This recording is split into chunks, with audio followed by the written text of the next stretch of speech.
अरे रामू, क्या हुआ?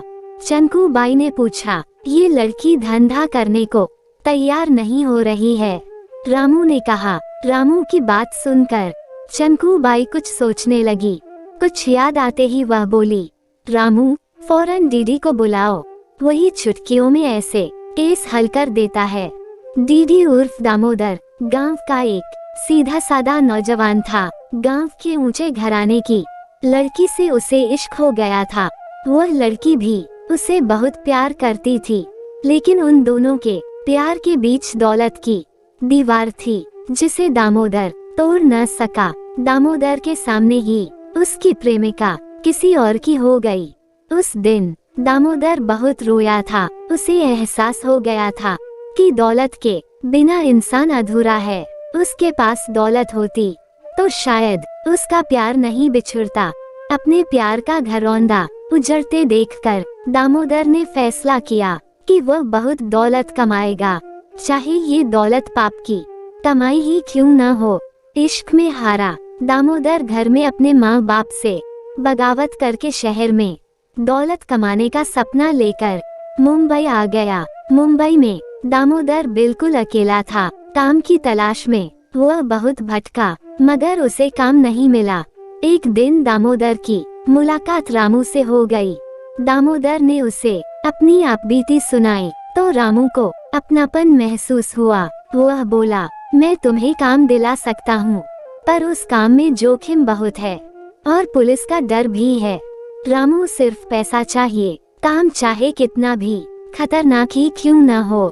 दामोदर की बात सुनकर रामू ने एक बार उसे ऊपर से नीचे तक देखा। वह समझ चुका था कि दामोदर के सिर पर दौलत कमाने का भूत सवार है। इससे कुछ भी काम कराया जा सकता है। रामू दामोदर को लेकर चंकू बाई के कोठे पर पहुंचा। चंकू बाई ने दामोदर से बात की, फिर उसे एक वैन दे दी, जिससे वह लड़कियां सप्लाई करने लग पड़ा। इस काम में दामोदर को अच्छी खासी रकम मिलती थी। अब रामू व दामोदर एक साथ रहने लगे थे। उन दोनों में गहरी दोस्ती भी हो गई थी। कुछ ही दिनों में दामोदर ने अपनी मेहनत से चंकू बाई के दिल में अच्छी खासी जगह बना ली थी। अब चंकू बाई दामोदर को डीडी के नाम से पुकारती थी। डीडी उर्फ दामोदर को चंकू बाई का संदेश मिला और वह फौरन कोठे पर पहुंचा। रामू ने लड़की के बारे में दामोदर को सब कुछ बता दिया। दामोदर दरवाजा खोलकर कमरे में आया। उसने फर्श पर पड़ी लड़की को उठाना चाहा, मगर वह बेहोशी की हालत में थी। उसका जिस्म किसी गरम भट्ठी की तरह तप रहा था। बाई, इस लड़की को तो काफी तेज बुखार है, किसी डॉक्टर को दिखाना होगा, दामोदर ने कहा। इस कोठे पर कौन डॉक्टर आएगा? चंकू बाई परेशान होते हुए बोली।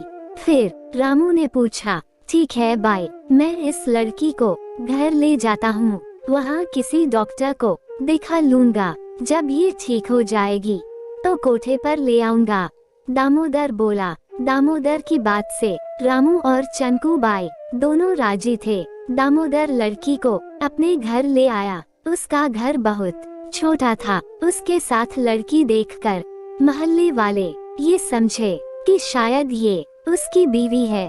डॉक्टर ने आकर लड़की को दवाएं दे दी। बुखार उतर नहीं रहा था। दामोदर पूरी रात उस लड़की के माथे पर पट्टियां रखता रहा। दामोदर की मेहनत रंग लाई। सुबह लड़की को होश आ गया। दामोदर ने उसे कुछ दवाएं खाने को दी। नानुकुर के बाद लड़की ने दवा खा ली। दोपहर तक लड़की पूरी तरह से होश में आ चुकी थी।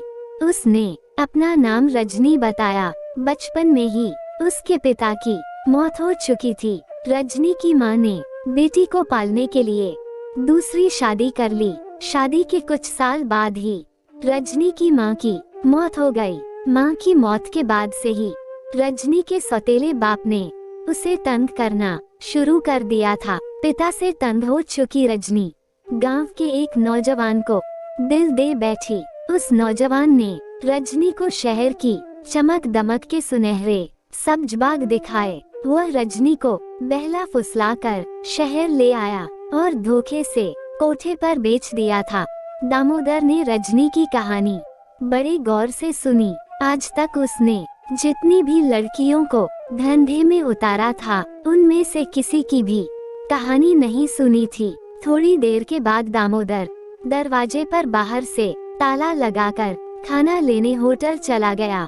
कुछ देर बाद ही दामोदर खाना लेकर लौटा। रजनी ने खाना खाया, उसके बाद वह तख्त पर लेट गई। दामोदर भी फर्श पर चटाई बिछाकर पुराना सा कंबल लेकर लेट गया। रजनी की सेहत दिन ब दिन सुधरने लगी थी। दामोदर रोज घर के बाहर ताला लगाने के बाद कोठे पर जाकर चंकूबाई को रजनी की सेहत के बारे में बताता था।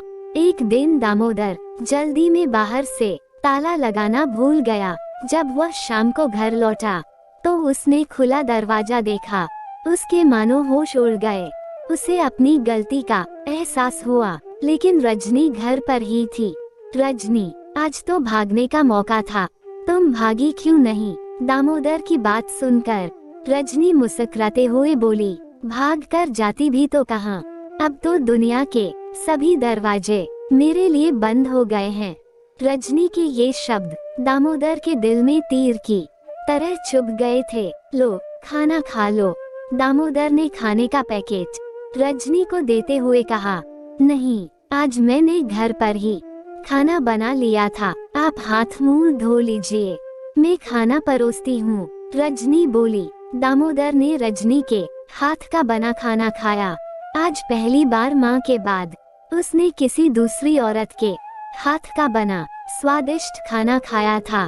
खाना खाने के बाद दामोदर पुराना कंबल लेकर जमीन पर लेट गया। रजनी भी तख्त पर लेट गई, पर उन दोनों को नींद नहीं आ रही थी। वे दोनों अपनी अपनी जगह पर करवटें बदलते रहे। सर्दी भरी रात में दामोदर ठंड से सिकुड़ता जा रहा था, लेकिन रजनी जाग रही थी। रजनी लेटे हुए ही दामोदर को देख रही थी। शायद दामोदर सो चुका था। रजनी ने अपनी रजाई उठाई और वह भी दामोदर के साथ सो गई। सुबह जब दामोदर की आंख खुली तब तक काफी देर हो चुकी थी। रजनी ने अपना सब कुछ दामोदर को सौंप दिया था। दामोदर अपनी इस गलती के लिए शर्मिंदा था। दामोदर तैयार होकर जैसे ही कोठे पर जाने के लिए निकला, सामने रामू अपने गुंडों को लेकर पहुंच गया। वह रजनी को लेने आया था, पर दामोदर ने रजनी के बीमार होने की बात कही और उनके साथ कोठे पर चला गया। अब दामोदर रजनी को कोठे पर नहीं लाना चाहता था। शायद उसे रजनी से प्यार हो गया था। दामोदर ने अपने प्यार वाली बात रामू को बताई। रामू ने दामोदर को चंकूबाई के कहर का वास्ता दिया और आगे से ऐसी गलती न करने की राय भी दी।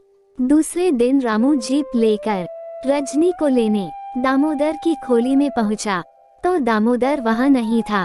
उसके कमरे के बाहर ताला लटका देखा। रामू समझ गया कि दामोदर रजनी को लेकर कहीं भाग गया है।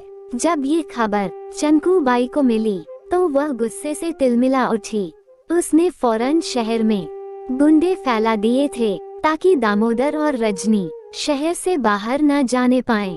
अब सारे शहर में चंकूबाई के आदमी घूम रहे थे, पर दामोदर और रजनी का कहीं अता पता नहीं था। रामू भी कुछ आदमियों को लेकर रेलवे स्टेशन पर तलाश कर रहा था, हथियारों से लैस।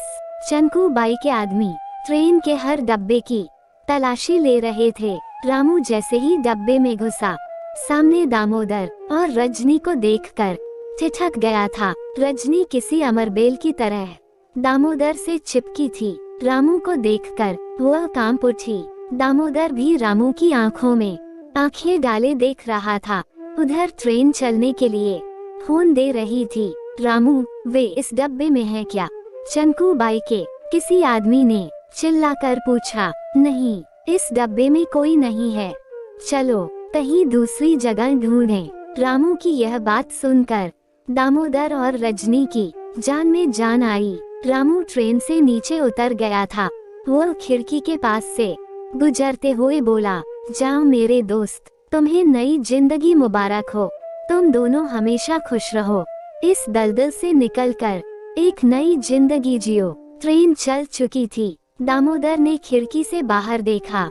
रामू जीप स्टार्ट करके चंकू बाई के आदमियों के साथ दूर जा चुका था। दोस्तों, अगर आपको कहानी अच्छी लगी तो कमेंट जरूर करना, वीडियो को लाइक और चैनल को सब्सक्राइब करें।